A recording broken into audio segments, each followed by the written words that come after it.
ప్రభునందు నాకు అత్యంత ప్రియమైనటువంటి వాళ్ళారా, మన ప్రభువును రక్షకుడైనటువంటి యేసుక్రీస్తు వారి యొక్క శుభనామములో మీ అందరికీ నా హృదయపూర్వకమైన శుభములు వందనములు తెలియజేస్తున్నాను. ఉదయకాల సమయంలో దేవుని వాక్యాన్ని ధ్యానం చేసుకుందాం. ఈరోజు వాక్య ధ్యానం కొరకు మనం తీసుకున్నటువంటి లేఖన భాగము లేవీకాండము 26వ అధ్యాయము 12వ వచనం చదువుకుందాం. నేను మీ మధ్య నడిచేదను, మీకు దేవుడినై యుందును, మీరు నాకు ప్రజలై యుందురు. ఆమెన్. దేవుని నామమున మహిమ కలుగును గాక. ఈ వాక్య భాగాన్ని మనం గమనించినట్లయితే తన ప్రజలైనటువంటి ఇశ్రాయేలుకు దేవుడిస్తున్నటువంటి వాగ్దానం, నేను మీ మధ్య నడుస్తాను, మీ దేవుడినై ఉంటాను, మీరు నాకు ప్రజలై ఉంటారు, నేను మీకు దేవుడినై ఉంటానని తెలియజేస్తున్నాడు. అయితే ఈ విధంగా ప్రభువు వాళ్ళకి దేవుడిగా ఉండాలి అంటే, వారు ఆయనకి ప్రజలుగా ఉండాలంటే ఏం చేయాలో కొన్ని విషయాలు చెప్పాడు. ఆ విధంగా చేసినట్లయితే పై ఉన్నటువంటి దీవులన్నీ మీకు కుమ్మరిస్తానని చెప్తూ ఉన్నాడు. లేవీకాండం 26వ అధ్యాయం మొదటి నుంచి కొన్ని వచనాలు మనం చదువుకుంటే, మీరు విగ్రహములను చేసుకొనకూడదు, చెక్కిన ప్రతిమను కానీ బొమ్మను కానీ నిలువ పెట్టకూడదు, మీరు సాగిలపడుటకు ఏదో ఒక రూపముగా చెక్కబడిన రాత్రి మీ దేశంలో నిలుపకూడదు. నేను మీ దేవుడు, నేను యెహోవాను. నేను నియమించిన విశ్రాంతి దినములను మీరు ఆచరింపవలెను, నా పరిశుద్ధ మందిరమును సన్మానింపవలెను, నేను యెహోవాను. మీరు నా కట్టడలను బట్టి నడుచుకొని నా ఆజ్ఞలను ఆచరించి వాటిని అనుసరించి ప్రవర్తించిన యెడల మీ వర్షకాలములలో మీకు వర్షం ఇచ్చేదను, మీ భూమి పంటలనిచ్చును, మీ పొలములో చెట్లు ఫలించును. ఇక్కడ ఏం చేయాలో చెప్తున్నాడు. మొట్టమొదట విగ్రహములను చేసుకోకూడదు, చెక్కిన ప్రతిమను కానీ బొమ్మను కానీ నిలువబెట్టుకొని వాటికి ఒక రూపం ఏర్పరిచి ఆ రూపానికి, ఆ చెక్కబడిన విగ్రహానికి, ఒక రాతికి లేకపోతే మీరు మొక్కకూడదు. నేను తప్ప వేరే ఒక దేవుడు మీకు ఉండకూడదు, నేనే మీ దేవుడు, నేను యెహోవా అని చెప్పి ఇక్కడ తెలియచేస్తున్నాను. అంతేకాదు, నేను నియమించిన విశ్రాంతి దినాన్ని మీరు నిర్లక్ష్యం చేయకుండా దాన్ని ఆచరించాలి, పరిశుద్ధ మందిరాన్ని సన్మానించాలి అనే విషయాలు చెప్తూ, నేను మీ దేవుడిని యెహోవాను కాబట్టి మీరు ఈ విధంగా జీవించాలి.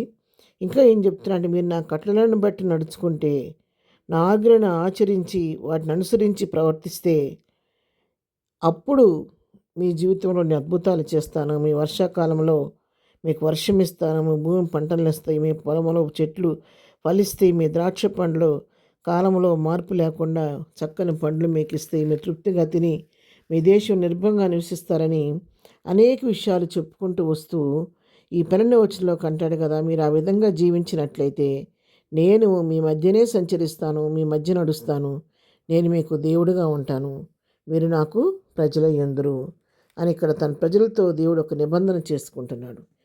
ప్రభువు చెప్పినట్లుగా ఆయన ఆజ్ఞను అనుసరిస్తూ, ఆయన కట్టడలను అనుసరిస్తూ నడుచుకున్నప్పుడు దేవుని తప్ప వేరొకరిని పూజింపకుండా, ఏ రూపాన్ని ఏర్పరచుకోకుండా, చెక్కిన విగ్రహాలకు ప్రతిమలకు మొక్కకుండా, విగ్రహముల జోలికి పోకుండా ప్రత్యేకించబడిన జీవితం జీవించినప్పుడు, దేవుని మందిరాన్ని సన్మానించినప్పుడు, మరి విశ్రాంతి దినాన్ని పరిశుద్ధంగా ఆచరించినప్పుడు మీ మధ్య నేను ఉంటానని చెప్పి దేవుడు ఇక్కడ వాగ్దానం చేస్తున్నాడు. అవును ప్రియారా, మన దేవునితో స్నేహం చేయాలి, దేవుడు మన మధ్య ఉండాలి, మనతో ఆయన ఉండాలి, మనం ఆయనకి ప్రజలుగా ఉండాలి, ఆయన మనకు దేవుడిగా ఉండాలి, ప్రభువుతో సన్నిహిత సంబంధం మనకు కలిగి ఉండాలంటే ఈ లోకంలో కొన్ని విడిచిపెట్టవలసిన పరిస్థితి ఉంటుంది. లోకానికి దేవుణ్ణి రెండూ నేను బ్యాలెన్స్ చేయాలనుకుంటే కుదరదు. ఒక వరలో 2 కత్తులు వెంబడవన్నట్టుగా ఎవరినో ఇద్దరు యజమానులకు దాసుడిగా ఉండనేలడని వాక్యం సెలవిచ్చినట్లుగా మన లోకాన్ని దేవుణ్ణి కూడా సాటిస్ఫై చేయాలంటే కుదిరే పని కాదు. ఏదన్నా ఒకటి మనం విడిచిపెట్టుకోవాలి. లోకాన్ని ప్రేమిస్తున్నావా, దేవునికి సన్నిహితంగా జీవించడం అసాధ్యమైన పని. నువ్వు దేవుని ప్రేమిస్తున్నావా, లోకంతో స్నేహం చేయకూడదు. ఎందుకంటే ఈ లోక స్నేహము దేవునితో వైరం కాబట్టి ఈ లోకాన్ని స్నేహించకూడదు. కాబట్టి మనం రాజీ పడిన భక్తి చేస్తూ రెండింటినీ బ్యాలెన్స్ చేద్దాం అనుకుంటే ఈ దేనిలోనూ మనం జయాన్ని పొందలేము. ఉదయకాలం వాక్యం తేటగా మాట్లాడుతుండగా మనం కూడా మన జీవితాల్లో ఏ విగ్రహాలు ఉన్నాయో వాటిని విడిచిపెట్టుకుందాం. దేవుని తప్ప దేన్ని ఎక్కువ ప్రేమిస్తున్నామో దాన్ని తీసివేసి ఏ రూపాన్ని ఏర్పరచుకోకుండా ప్రభువుకు ప్రాధాన్యత ఇద్దాం, పరిశుద్ధ మందిరాన్ని సన్మానిద్దాము, విశ్రాంతి దినాన్ని నిర్లక్ష్యం చేయకుండా దాన్ని ఆచరించి ఆయన కట్టడలను అనుసరించి నడిచినట్లయితే ఆయన మనతో కూడా ఉంటాడు కాబట్టి అటువంటి తీర్మానం చేసుకొని ప్రభువు ప్రీతికరమైనటువంటి భక్తి చేస్తూ ప్రభు చిత్త ప్రకారం ముందుకు సాగిపోదాం. ప్రార్థన. ప్రేమ కలిగిన తండ్రి పరిశుద్ధుడా, మాకు ఇచ్చిన మంచి హెచ్చరిక వాక్యాన్ని బట్టి నీకు వందనాలు. మీకు ఆయస్కరమైన మార్గం మాలోంచి తీసివేయండి. నీ ఆత్మకు అడ్డుపడకుండా దాన్ని మనం తొలగించి ప్రభువ వ్యర్థమైన వాటిని విడిచిపెట్టి ప్రభువ నీకు ప్రజలై నీ నామాన్ని మహింపరిచేవారిగా, నీ మందిరాన్ని ప్రేమించేవారిగా, నేను సన్మానించేవారిగా మేము ఉండటానికి సహాయం చేయండి. మీరు మాతో కూడా ఉండండి.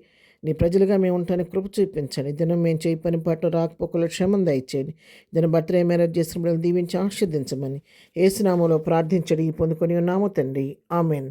ప్రభు కృప సదాకాలం మనందరికీ తోడే నడిపించును గాక. ఆమెన్.